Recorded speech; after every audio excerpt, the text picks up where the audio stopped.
Hi, this is Connie with the Artisan Company. Welcome back to the channel.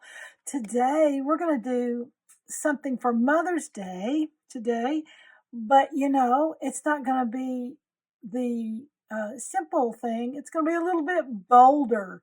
So, let's get started. Alrighty, so these are some of the things you're going to need to do this particular design.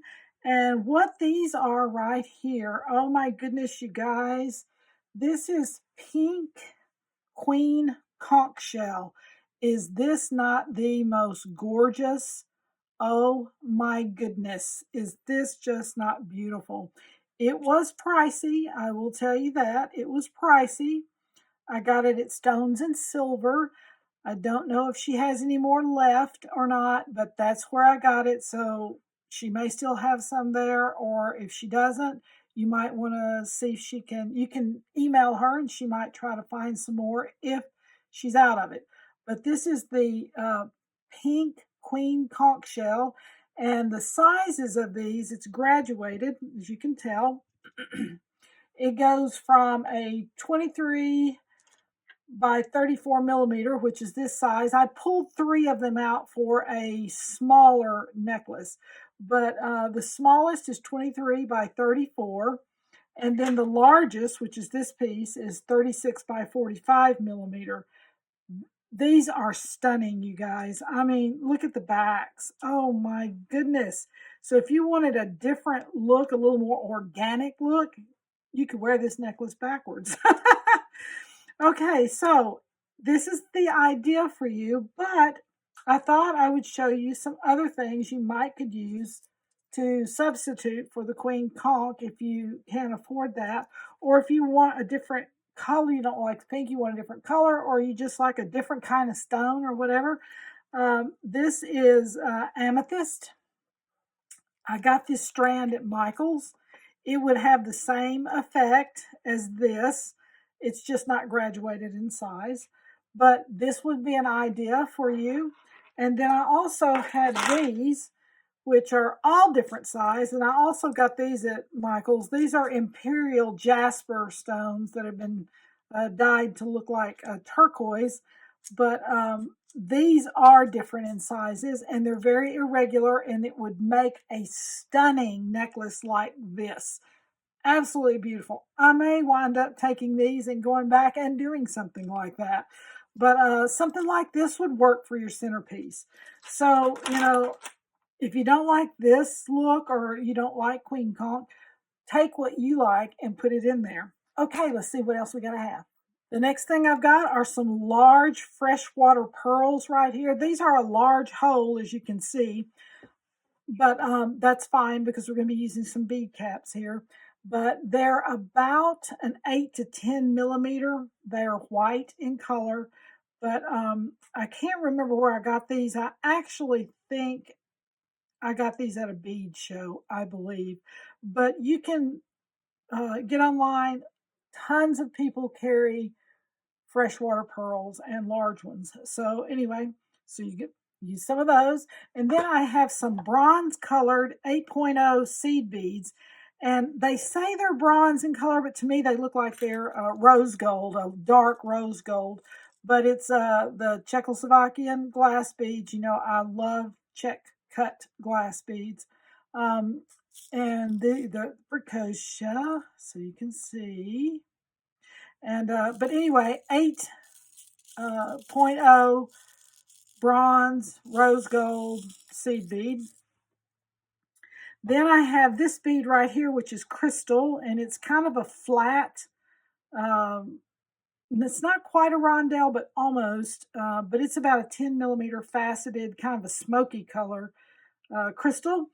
Then I have a bronze colored 6 millimeter bead cap, a silver 4 millimeter bead cap, and then I have a couple of these are sterling silver finishing beads, and they're an 8 millimeter.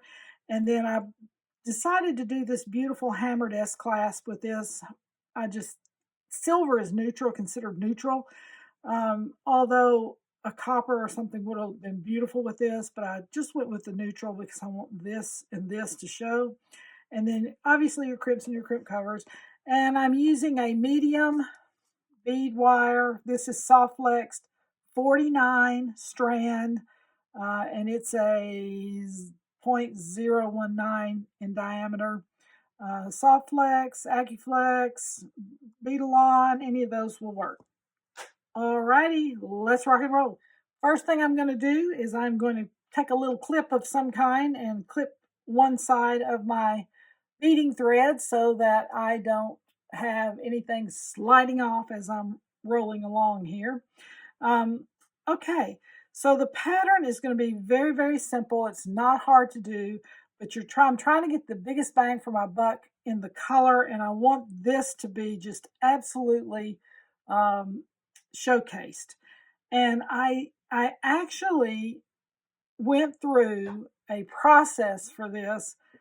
I was going, wow, that looks beautiful, but is it the best? That looks beautiful, but is it the best? And I wound up just deciding on just the pearls. I was going to mix this right here, which is a rhodonite stone, but this was a matte finished rhodonite. And you can see it is absolutely stunning. This thing, I'm telling you, they're just beautiful. Let me just do this and show you a few. But I love this matte color, and I just think it's gorgeous, and it looks gorgeous with this. But if you choose to do a different color, like the rhodonite instead of the pearls, it works, and it's beautiful, and it's stunning. It just won't be quite as dressy looking, so to speak. It's going to have a little more dressed down look with the rhodonite, but it is stunning. I could not make up my mind. And then I actually mixed this and this, and it was stunning. I was like, oh my gosh, I've got so many options here. I don't know what to do. But I decided, since this was such a pricey um, piece of shell, it was pretty expensive. I decided to go with all pearls. So that's what made the decision. All right, let's get beading. Here we go. I'm going to start on this side. I'm going to string my shell on there. Look how thick these are, guys. Is that not? I'm telling you, and the way they feel is like silk. I don't know how to explain it. All right, so I'm going to flank each one of these with the 4mm silver bead cap. And I didn't want anything too big. I wanted some light in there, but just not a ton of light, but I wanted some light in there. All right, and then we're going to use one of these kind of dark rose gold, or they call it bronze, seed beads. Now I'm going to add the bronze bead cap to go over this beautiful pearl. Let me move these down just a little bit. And the reason why I'm choosing the bronze instead of the silver on this is because I wanted to showcase the pearl, but I did not want the pearl to overpower this. Even though this is large, this catches more light, and so I wanted to tone that down just a bit. So you can see the bead cap I'm choosing here has the flower. Well, it's not, it's like a cutout flower design, you can see. So it still lets more light in than a solid bead cap, but it tones down a little bit of the white and shine on that, but doesn't kill it. So that's the reason why I chose that. All right, let's keep moving. All right, so I'm going to flank the next piece. Oops. You know, these little things are so tiny.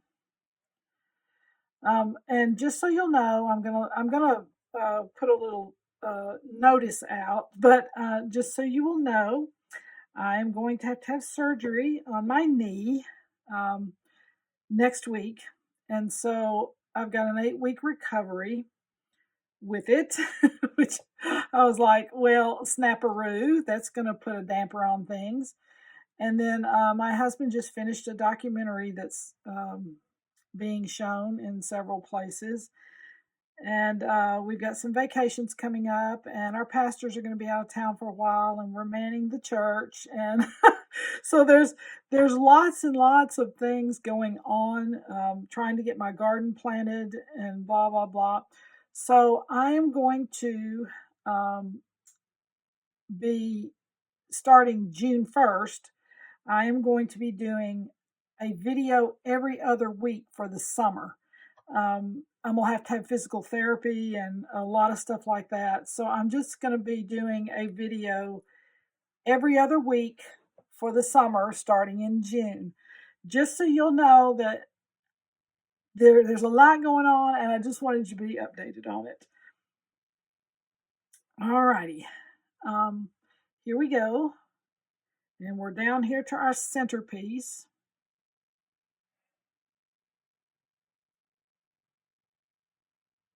One more pearl.